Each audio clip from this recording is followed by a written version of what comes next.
Hello, this is Elliot at the Audible Local Ledger with today's Cape Cod Chronicle. It is Thursday, September 11th. In today's news, Stepping Stones Housing gets a go-ahead. Goal is affordable and attainable home ownership by Tim Wood in Chatham. While expressing concerns about density, the Select Board has agreed to ask developers for proposals to build affordable and attainable housing on a town-owned parcel on Stepping Stones Road. At their September 2nd meeting, board members set a minimum of 12 units for the approximately 2-acre parcel between the road and the bike trail. Aware that density has become a critical issue with 2 other affordable housing developments now in the permitting process, some board members wanted to cap the number of units on Stepping Stone Road. However, a majority agreed to leave the maximum figure open to allow developers more flexibility. Town meeting voters will eventually have a say over the development, since it is expected to require municipal funding to subsidize the attainable housing. Town meeting designated the parcel for housing after the Monomoy Regional School Committee declared the land surplus. Located immediately south of the school's playing field, the land is one of 4 parcels where officials are hoping to build affordable and attainable housing to address the region's housing affordability crisis. A draft request for proposals to develop housing on the property was approved by the Affordable Housing Trust Fund Board in March. The Select Board left the details of the trust largely intact. Housing and Sustainability Director Gloria McPherson said the final document will be available to developers within a few weeks. The Stepping Stones Road project, as well as another on Old Harbor Road, are specifically targeted for home ownership, unlike the Meeting House Road and Main Street developments now before the Zoning Board of Appeals, which will consist of affordable rental units. The draft request for proposals, RFP, for the Stepping Stone land calls for 25% of the units to be classified as affordable, available to households earning 60% or less of the median area income, with the remaining 75% designated as attainable, reserved for those making 90 to 200% of the area median income. All units would be sold to qualified candidates who would be required to be year-round residents. Depending on how the project is financed, the town may be able to reserve some of the units for municipal employees, teachers, and creative artist professionals based on the town's seasonal communities designation under the State Affordable Homes Act.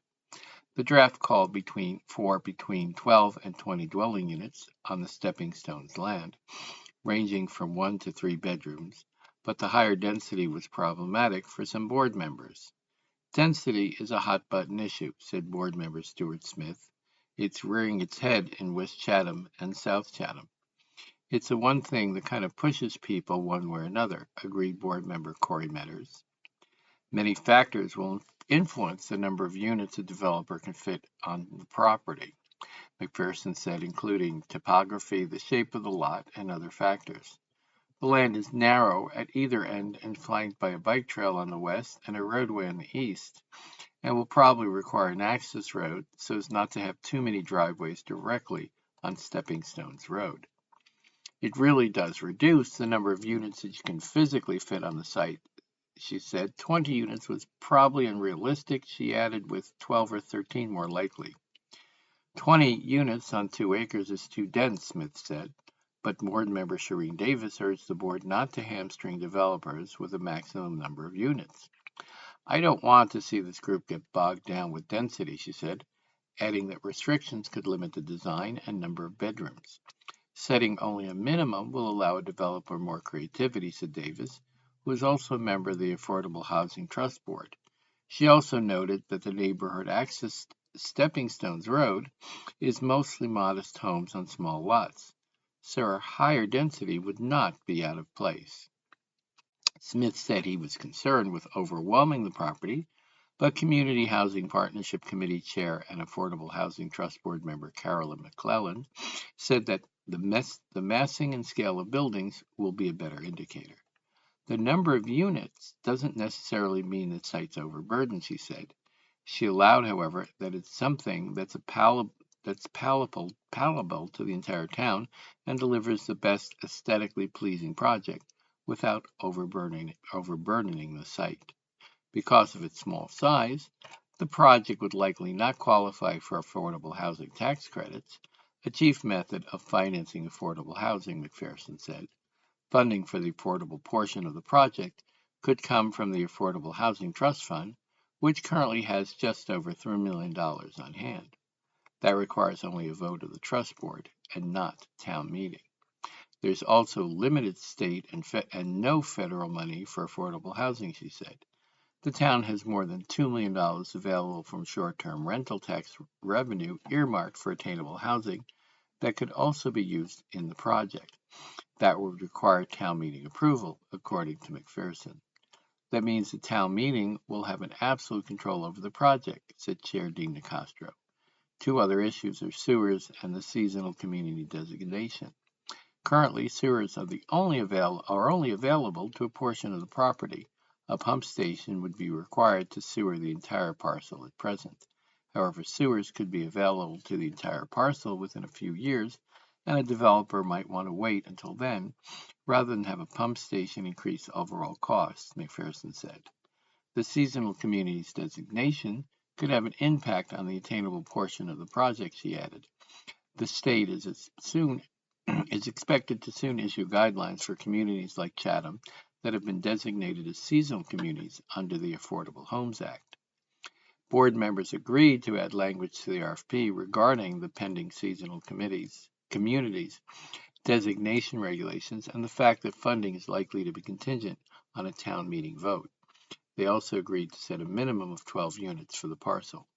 Smith cast the sole dissenting vote, arguing that the board should not rush to get an RFP out. I don't think waiting a few weeks will hold us up, he said. I'm worried we could get too far down the road and end up with something we don't want. We absolutely have to get this right.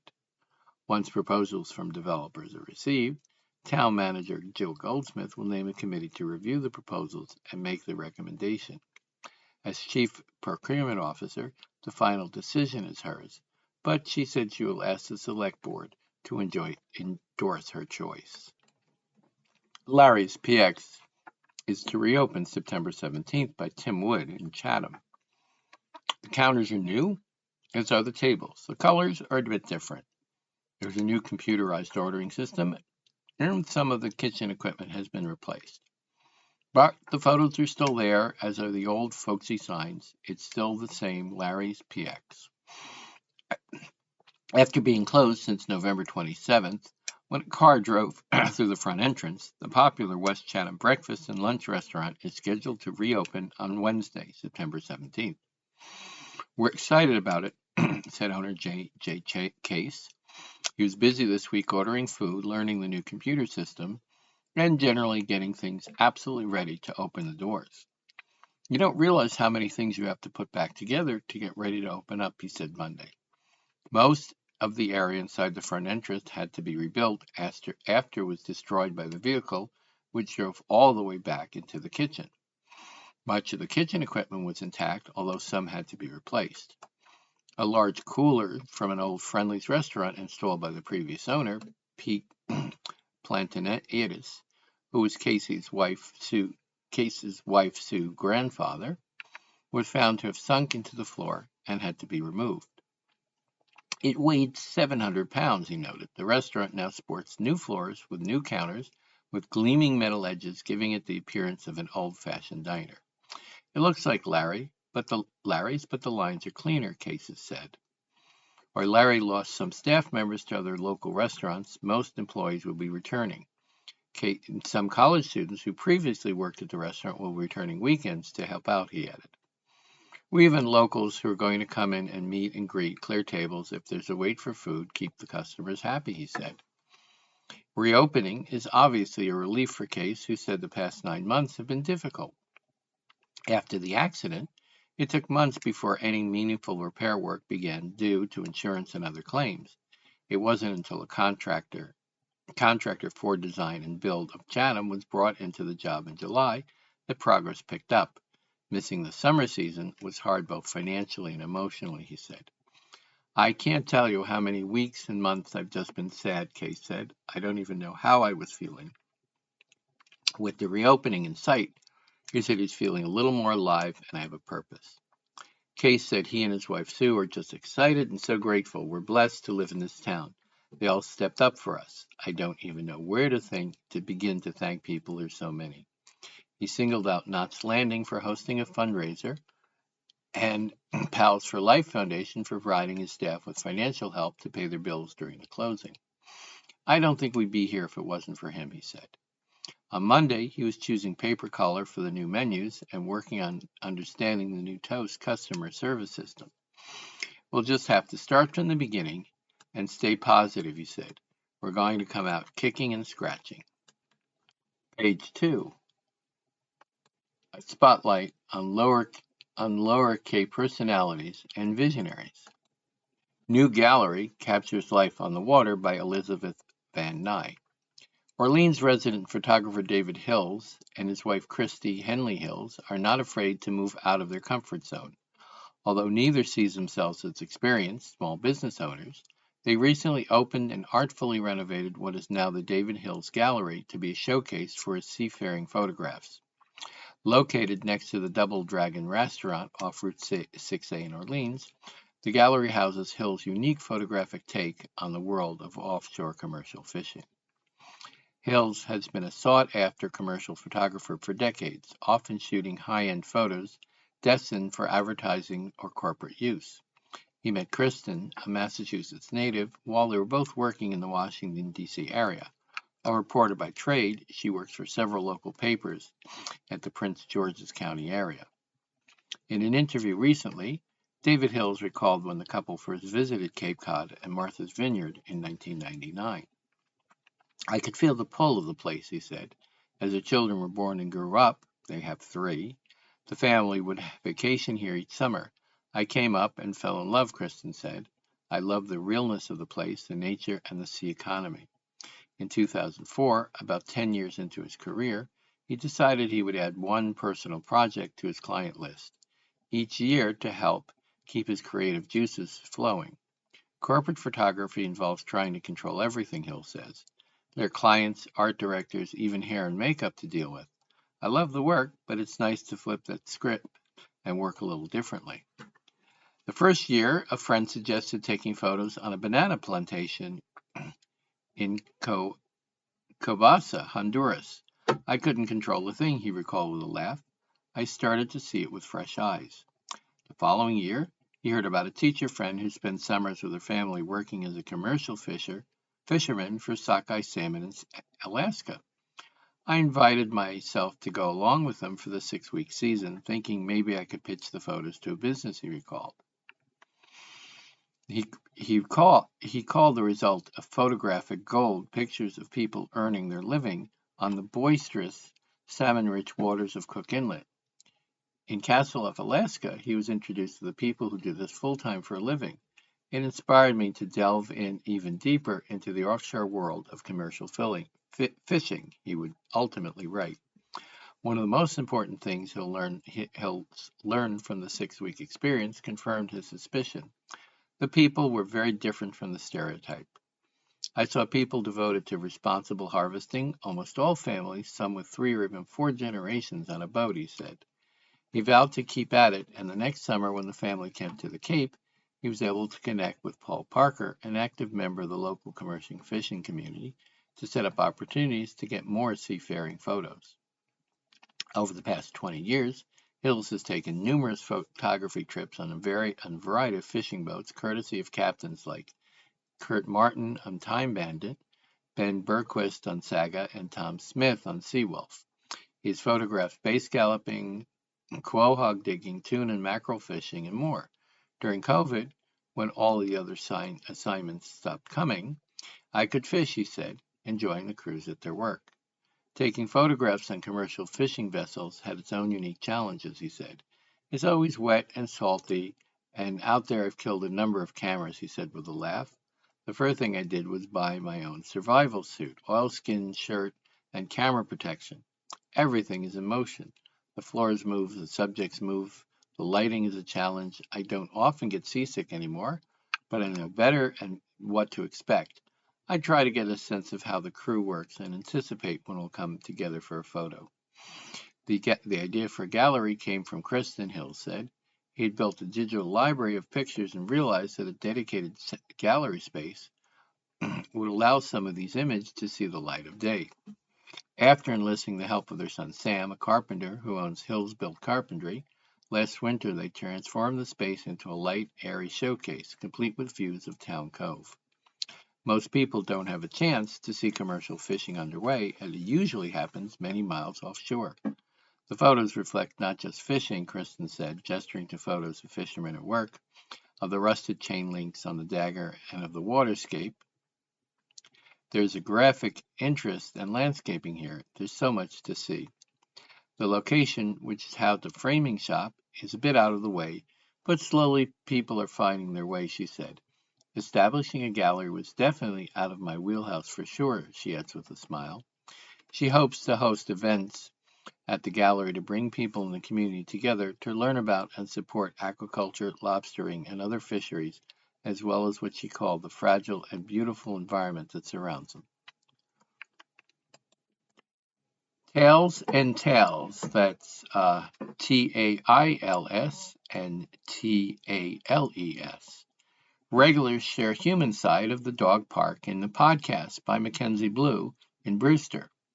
The Brewster Dog Park officially opened in May 2022 and since then has become a popular spot for dog owners on the Lower Cape. Now it's becoming more than just a sanctuary for the dogs. In early June, a group of 2 p.m. regulars launched a podcast titled Dog Park Chronicles, which offers 10 to 15-minute episodes detailing conversations between owners, anecdotes shared among the group, interviews with interesting characters, and spotlights on dogs every month. The podcast, created by Larry Glickman, is a personal project that, in his words, stemmed from a joke that threatened to become reality. Glickman has been going to the dog park ever since he got his 2.5-year-old Havernice, Charlie. For his and Charlie's schedules, 2 p.m. became the most convenient time to stop by the park for an hour or so every day. Glickman realized pretty quickly that he continued to see the same faces in the small dog area, at the same time every day. At first, it was cordial hellos and small talk among the group, but about a year or so ago, he found they started sharing more unfiltered thoughts. Last December, Glickman was attending an annual fundraiser at the park hosted by the Friends of the Brewster Dog Park. Santa Claus was on site to take photos with the pups for the holidays, and a Lower Cape TV reporter was there covering the event. The reporter approached Glickman and another regular, Terry Hayden, asked if they were interested in an interview for the segment. Although they demurred, they pointed in the direction of the unofficial mayor of the park for her segment. After, Hayden went up to the reporter and asked if she knew how to start a podcast. Glickman had been joking about starting a podcast for a while, noting that their conversations were worthy of a platform. Prior, we had been joking in our conversations that this should have been a podcast, he said. This is so funny, and having been a big fan of the TV series Only Murders in the Building, I used that as a comical way to talk about a podcast. The reporter then put them in touch with Rafael Kowalczyk, the then director of the production at Lower Cape TV, who had a wealth of experience and knowledge about the initial steps in starting a podcast. Within 10 days, Kowalczyk reached out to Glickman and gave him a bunch of helpful information to get started. Glickman used AI tools to create the podcast artwork, which was chosen out of around 60 different creations. He then went through and chose a royalty-free theme song to create the intro and outro for each episode. By May, they were ready to start recording. Sal Coco, CFO of the podcast, collected initial funding from the group to purchase a subscription to a platform which would host the podcast and push it out to streaming services like Apple Music and Spotify. Hayden was dubbed the Director of Operations because she was so influential in making the project come to fruition. Denise Darragrand acts as a marketing manager, helping to create posters and flyers for the group. Darragrand's husband also has played an important role. Once Glickman had the recordings, he was unsure how to put them out into the world. Darragrand offered the services of her husband, Dan Dougherty, a computer services professor at Worcester Polytech Institute. Dougherty is now the official IT department and helps to edit and upload each episode. As of early this week, the podcast had 860 downloads and was listened to by users in 132 unique cities and has fans internationally. In pulling up the statistics of the podcast, Glickman rattled off 16 foreign countries that had listeners, including Germany, Thailand, Japan, South Korea, Italy, and India. It's also become a coast-to-coast phenomenon in the states from California to Connecticut, Texas to Oregon. What's the draw? It's an unfiltered, raw conversation between a community of people about something that brings them together, their pets. The podcast topics don't delve into political ideologies or topical news events, but instead appeal to the basic human nature, what it means to create a community at a place where you go for pure enjoyment. The tone is warm, the laughs are authentic, and the friendships are real. Glickman shared some debilitating health issues that forced him into the hospital in early June. He was unable to visit the dog park for 9 days while he recovered from spine surgery. Over the course of that time, he received texts and calls from his park peeps, uplifting his spirits and pushing him to recover. My park peeps, they're called, were very committed that I wasn't here and how we're going to continue this podcast, he said. And I would get cheer-me-ups and notes. I just couldn't wait to get back. At that time, he thought of a 30-year-old story he couldn't wait to divulge to the group and to the podcast. I got to the point where I was misty-eyed because I felt I was home, he said, finally returning to the park with Charlie. Although he was given the title of creator, Glickman credits the success of the group of people he has worked with to get it off the ground. The stories and camaraderie are why the podcast has become such a success, he said. He also recognized the importance of the Friends of the Brewster Dog Park for being such strong advocates of the project and promoting it through the marketing efforts. The podcast currently has 7 episodes, with the first introduction an attempt that they don't count as the first episode. Glickman said the episode titled The Rabbit is his return to the park after his stay in the hospital. It chronicles the story of his time living in a neighborhood north of Boston with a neighbor that had a 10-year-old rabbit. The full episode is around 11.5 minutes. It's worth a listen to the ending, but it's recommended to start from the first episode. Episodes are released every 12 to 14 days and can be found on Apple Music and Spotify. Our auction nets $20,000. This year's Auras in the Stores auction raised more than $20,000, half of which will go to the nonprofit Monomoy Community Services. Sponsored by the Chamber of Commerce and Chatham Merchants Association, Auras in the Stores included 35 wooden oars painted, sculpted, and otherwise decorated by local artists for businesses around town.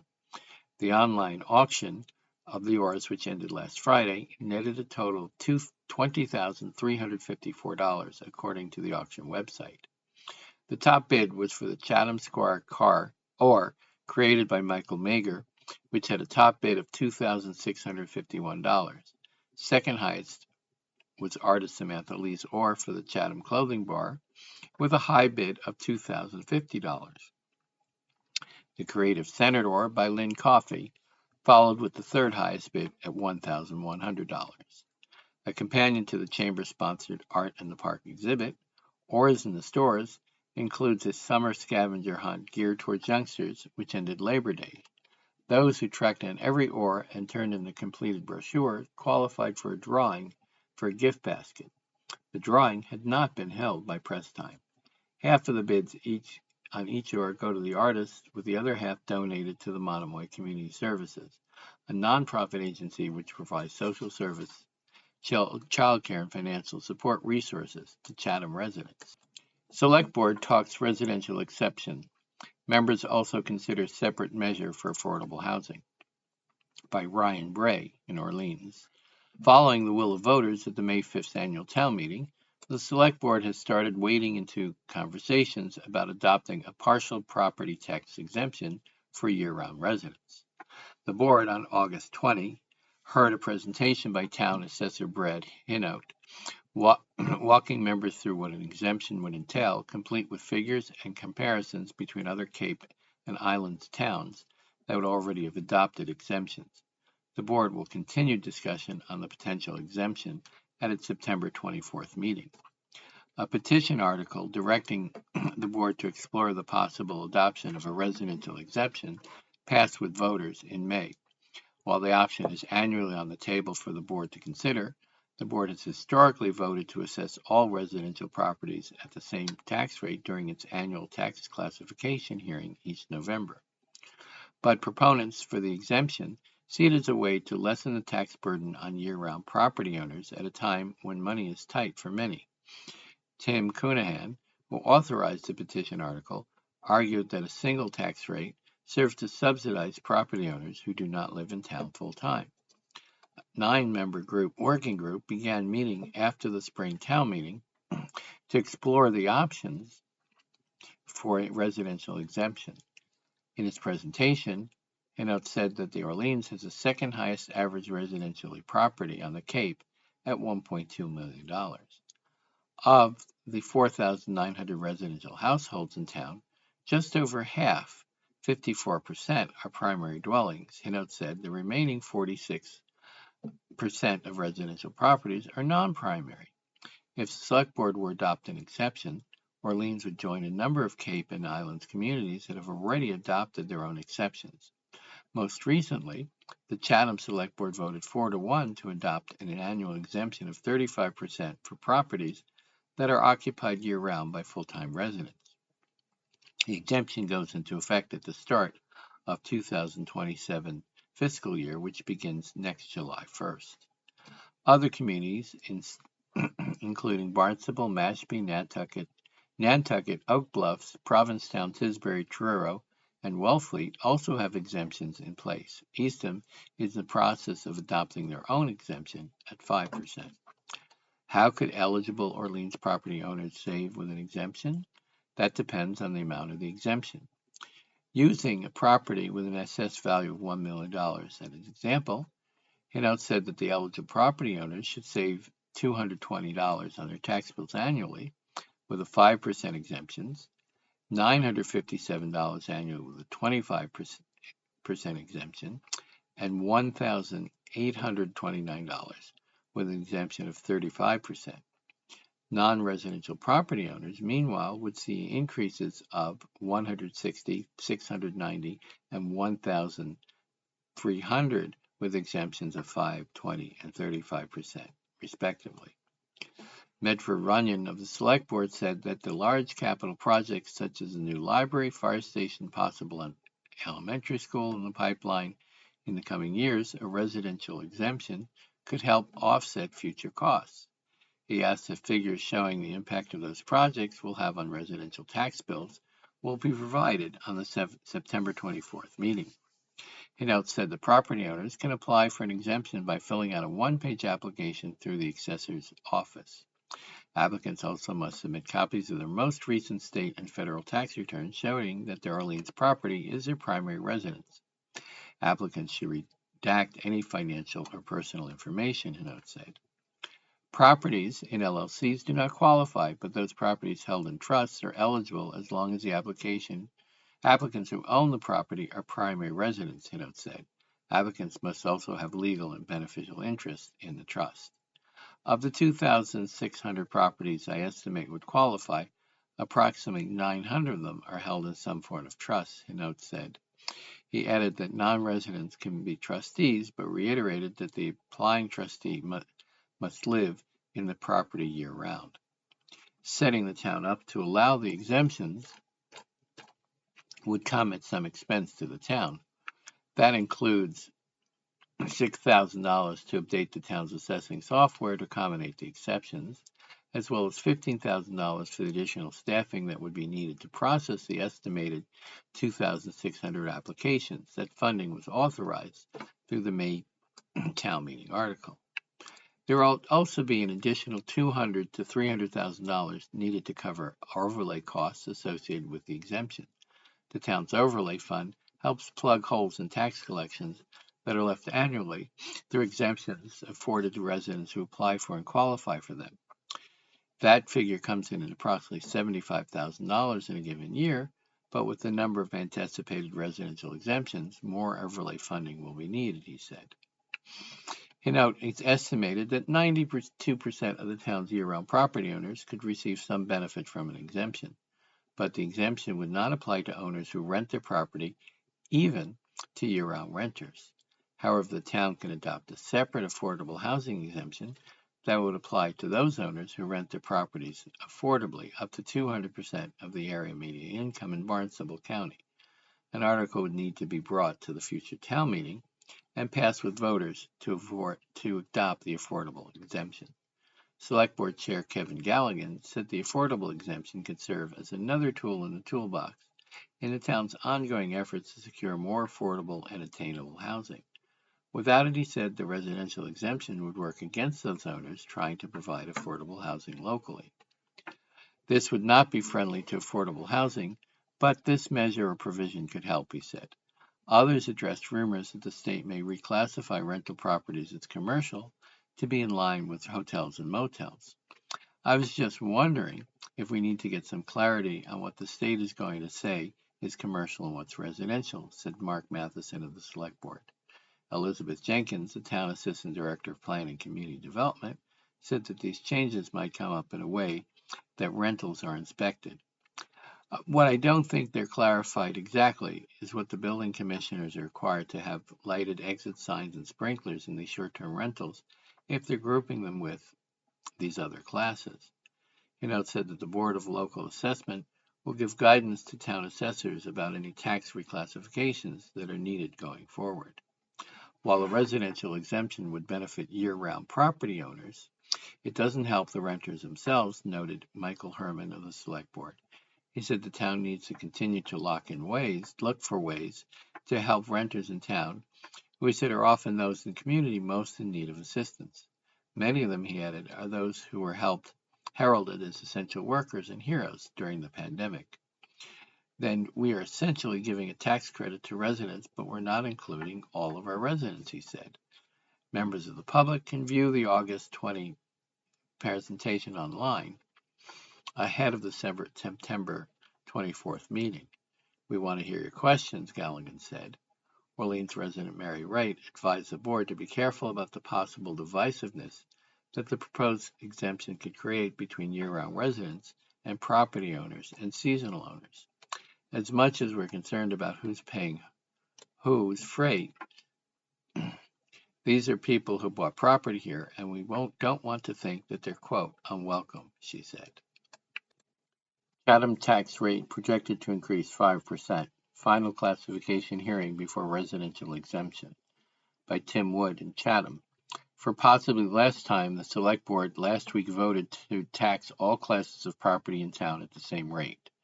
3 weeks ago, the board voted to adopt a 35% property tax exemption for year-round homeowners, starting with the next fiscal year, which begins in July. When that happens, there will be a single rate for all property year-round homeowners. There will be a single rate for all property.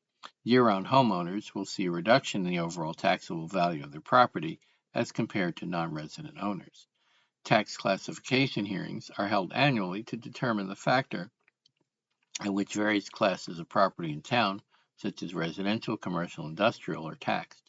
Traditionally, Chatham has added a factor of 1, which means all classes are taxed at the same rate. When it comes to hold a classification hearing next September for the 2027 fiscal year, The board will have to vote again to adopt the 35% residential exemption. We'll have to do so annually for the exemption to be applied. The state allows towns to adopt the residential exemption up to 35%. That number increases to 50% for municipalities like Chatham that qualify for the seasonal designations under last year's Affordable Homes Act.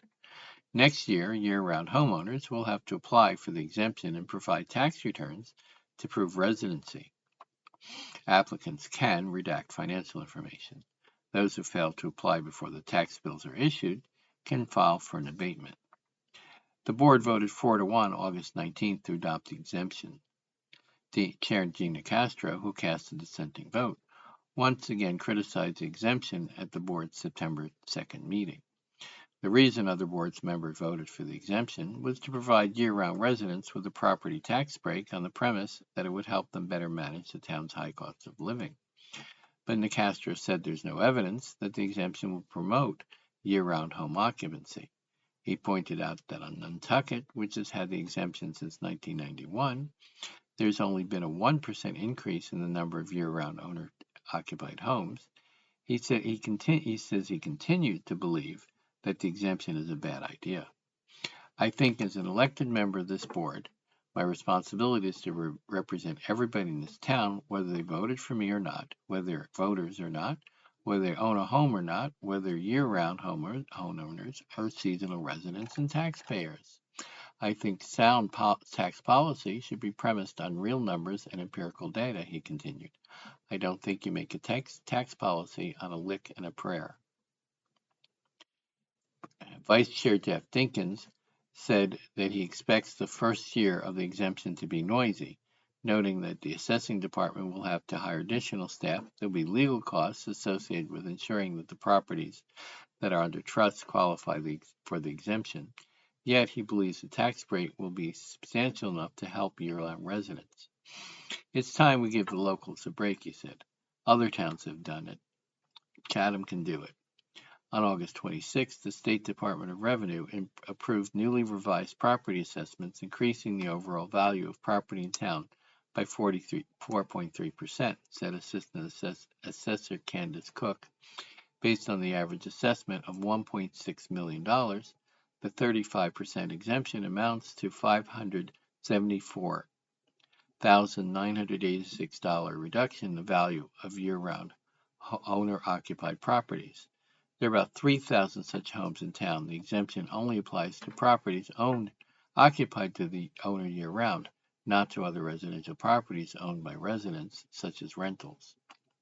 A year-round resident who owns a home assessed at the $1.6 million average, based on the latest valuations, will save $1,395 according to calculations by the assessing department. A non-resident owner will pay $1,100 more.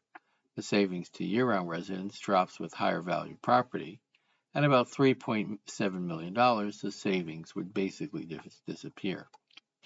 The assessing department is projecting a tax rate for the current fiscal year of $3.67 at Cook. With the exemption, next year's tax rate is projected at $4.34, since it will lower the overall taxable valuation of the property.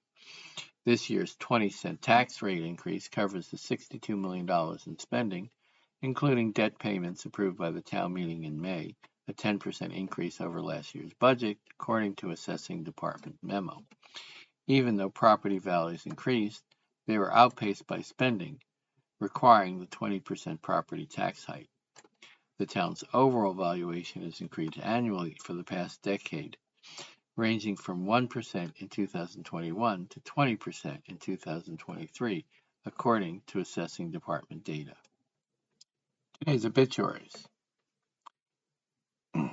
Reverend Judith Carol Joy, October 19, 1944, December 3rd. Judith Carol Joy of Chatham, Massachusetts, died peacefully at her home on September 3rd. Born in Newport, Rhode Island in 1944 to Lieutenant Charles B. Carroll and Frances Carr Carroll, she was raised in Needham, where she was a classmate and then sweetheart of her future husband Ken Edward Joy. She graduated from Needham High School in 1962 and Mount Holyoke College in 1966. In the 1950s, Judy's parents bought a cottage in Harding's Beach Hills, where she and her siblings spent summers into their college years. She introduced Ken to the Cape during the early years of the relationship, a love that led them to build their own home in Chatham in 1995. After graduating from Amherst College in 1966, Ken joined the U.S. Navy. They married later that year and were stationed together in Morocco for the duration of Ken's active duty service. During that time, they traveled across Europe, a love that continued throughout their marriage. They returned to Boston in the early 1970s, where Ken graduated from Harvard Business School, and then moved to North Carolina in 1973 to raise their children and to pursue their careers. Jen was born in 1974, Hillary in 76, and Matthew in 1982. An avid supporter of her children's passions, she spent hours at swim meets, water polo games, tennis matches, soccer games, and guitar lessons. She loved to play tennis on both coasts and created friendships with women she might not have otherwise known. Always an insatiable reader, she also began writing to connect with friends on both coasts, expressing her thoughts and tell her story. In 1989, Judy began theological seminary training, receiving her Master's of Divinity in 1995. Ordained as a pastor in the Presbyterian Church in 1997, she then served the churches in the San Jose Presbyteria for 17 years, preaching, teaching, and leading women's group. She retired in 2014, but continued serving churches for the next decade. As a parish associate of the First Congregational Church in Chatham, she led the caregiving group and ministry, preached from the pulpit, and celebrated the sacrament of Holy Communion from time to time. Judy's library gleanings, prayerful editorials on topics related to books and periodicals in the church library, began a fundamental part of the weekly church newsletter. Over those years, Judy and Ken also led many Oyster Pond summer beach services. During the pandemic of 2021, they moved permanently to Chatham. Judy's relationship to spiritual discovery blossomed when she made a pilgrimage to Iona, traveling with a group from the Center for Spiritual Journey. The grandparent years were a delight for Judy. She and Ken traveled to New York City, California, and Virginia to spend time with their children and grandchildren. Everyone loved to gather in Chatham for vacations, boating, tubing, water skiing, wakeboarding, going to the beach, fishing, and playing wiffle ball with Grandma, where Grandma was the star pitcher. Judy was a woman of faith who loved people, wanted to be close, and care for those she knew. She often said she could never have lived the bi-coastal life for so many years, except for email and text that allowed her to stay in contact wherever she was. Being with people gave her courage, hope, and great joy in her last years. Judy is survived by her sister, her brother, her beloved husband of 58 years, their 3 children, 7 grandchildren.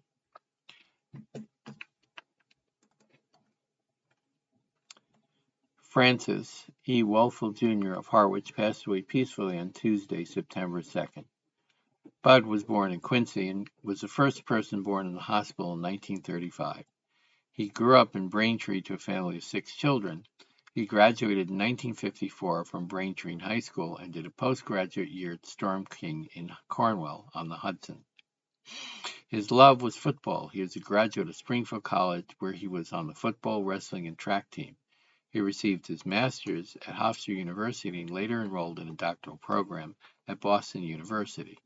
Bud moved to Long Island, where he's a teacher and coached football, wrestling, and track at Baldwin High School. After 3 years at Baldwin, he became the head coach of all 3 sports.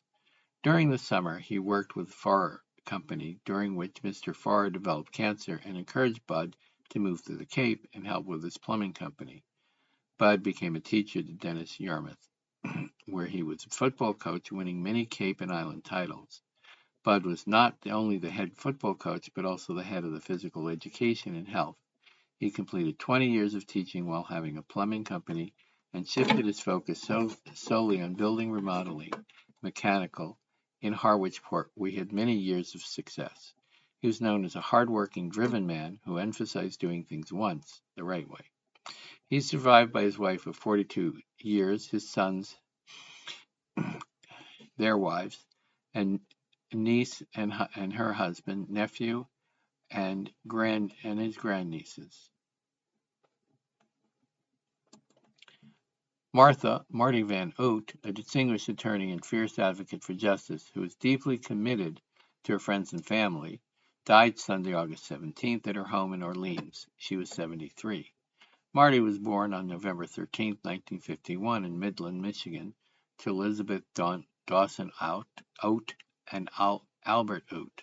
She grew up in Westminster, Vermont, graduated magna cum laude from Middlebury College, and earned her law degree from Northeastern University School of Law. Marty served as a New Hampshire Attorney General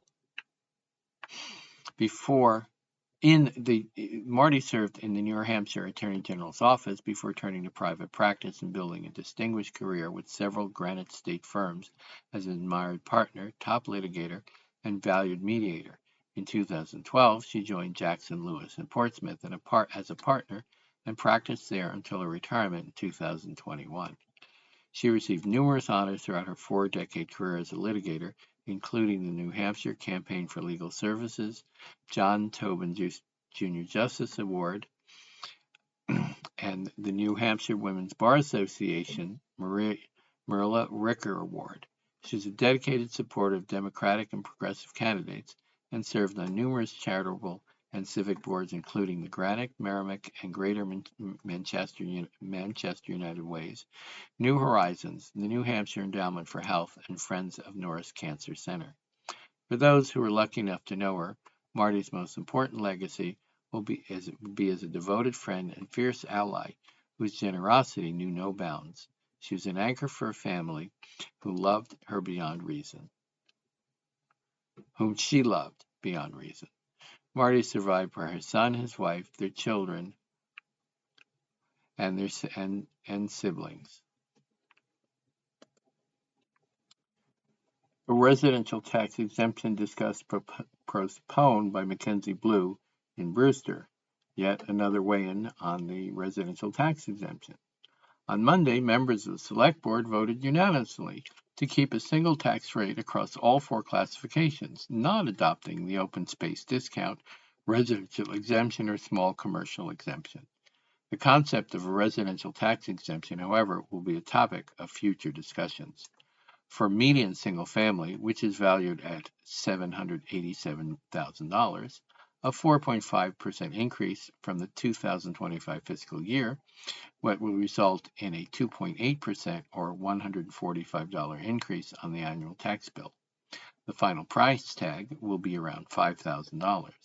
Based on the assessed value and estimated tax levy, the estimated tax rate would come out to $6.77 per $1,000 valuation, a 1.6% decrease from the previous year. Deputy Assessor James Gallagher presented his findings to the board, including recommendations not to adopt the 4 options available to offset taxes. The town used the maximum allowed levy increase of 2.5% for fiscal 2026. Additionally, a strong real estate market and new construction resulted in property values increasing 4.6%. The figures are based on the 2024 calendar year sales data. Assessed values for all 4 tax classifications, residential, commercial, industrial, and personal property, saw minimal increases or decreases except for the industrial classification. The new solar project off Freeman's Way, near the VFW, increased the value of all industrial property by around 22%. The Board of Assessors looked at 4 years' tax levy, shifting the options when presenting the 2026 fiscal year tax rate. The first option presented a split tax rate that shifts the tax burden between classes. The board recommended keeping the residential factor of 1, which resulted in no shift and an equal tax rate across the board. A graph illustrating the different increases and decreases showed the shift would have a bigger impact on commercial property owners. For residential owners, to save even $100, commercial properties would have to cover an additional $2,500 on their tax bills. Commercial property makes up a little over 2.6% of overall property values, while the residential property makes up about 95%. The residential tax exemptions have been adopted by 5 communities of Cape Cod: Barnstable, Mashpee, Provincetown, Truro, and Wellfleet. Chatham also has adopted it for the fiscal 2027, and Orleans is also discussing an adoption. Gallagher said the residential exemption makes the most sense for communities with bigger percent of gaps between residential and non-resident owners, or with bigger gaps in property values than in Brewster. Currently, 52% of the residential properties are owned by year-round residents, with 48% owned by non-residents. Gallagher presented a graph illustrating the differences between not having an exemption versus a 25% exemption. The break-even point settled at around $1.8 million, meaning residents whose properties have an excess value above that figure would pay more in taxes. Gallagher argued that because property values in Brewster are not as stratified as in other towns, the break-even point is relatively low. The Board of Assessors recommended against adopting the exemption. Amanda Brembin, Vice Chair of the Select Board, pushed the group to revisit the topic with more information. Although she didn't want to hold up the decision on Monday night, she asked Gallagher to attend a future meeting to talk through some of the factors in more detail. At some point, I would like this board to have a fuller discussion about what a residential tax exemption could look like in Brewster and what some of these numbers are, she said. As a community, I think one of our values is keeping people who are in Brewster continue to be housed in Brewster. This is one lever we can pull that would lower not everyone's, but some people's tax bills. Select Board member Ned Chatelin inquired about the good landlord exemption for property owners who are renting their homes out year-round. He said he would like to learn more about the option. Gallagher ended the presentation by committing to more dialogue on all the options, offering to break out pieces of information for more in-depth discussion. Meeting House Road Housing Plan has first airing at Zoning Board of Appeals. Criticism similar to ones raised on the Buckley property by Alan Pollock in Chatham. Even as it continues its review of a planned 48-unit rental complex on the former Buckley property down the road, the Zoning Board of Appeals last week began an examination of a 42-unit affordable housing development on Route 137 in South Chatham. So far, some of the concerns are the same: building heights, setbacks, and the location of the planned community room. The Zoning Board of Appeals has been called on to issue comprehensive permits for both projects to be built on town-owned land by housing contractor Penrose. It held its first hearing on the application last Thursday, September 4th. The Meeting House Road project will include 1, 2, and 3-bedroom apartments housing an estimated 82 or 83 people in 7 townhouse-style buildings arranged around a central parking area. Penrose plans to ask the state regulators to reserve up to 70% of the 42 units for people who live or work in town or have children in Chatham schools. Both projects are the result of years of planning and have been approved by town meeting voters. The land is a parcel sold to the town at below market value by the Roman Catholic Diocese of Fall River on the advice of the Holy Redeemer Parish, which operates a seasonal church across the street. The property is accessed across across a steep ravine on the east side, which is currently an access road for 2 properties in the north. Under the Penrose plan, that road will be replaced by new driveways linking each neighbor directly to Route 137, done at the developer's expense.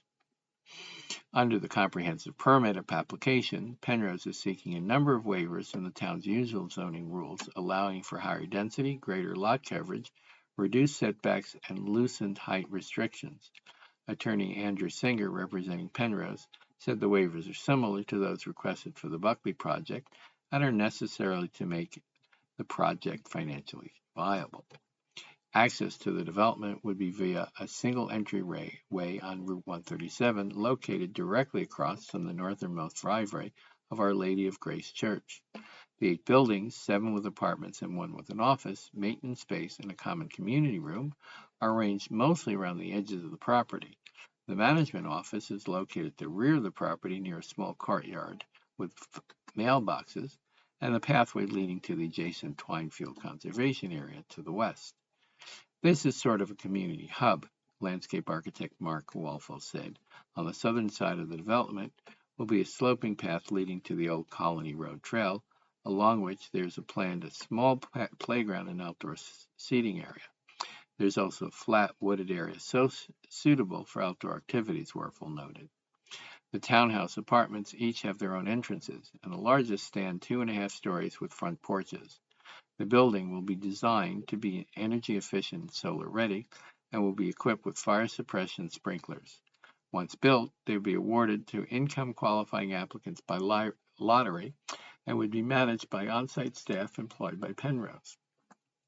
Both the Meeting House Road and the Buckley projects are smaller than most Penrose developments, which typically have at least 60 units, Penrose Rios Sanchetti told the zoning board.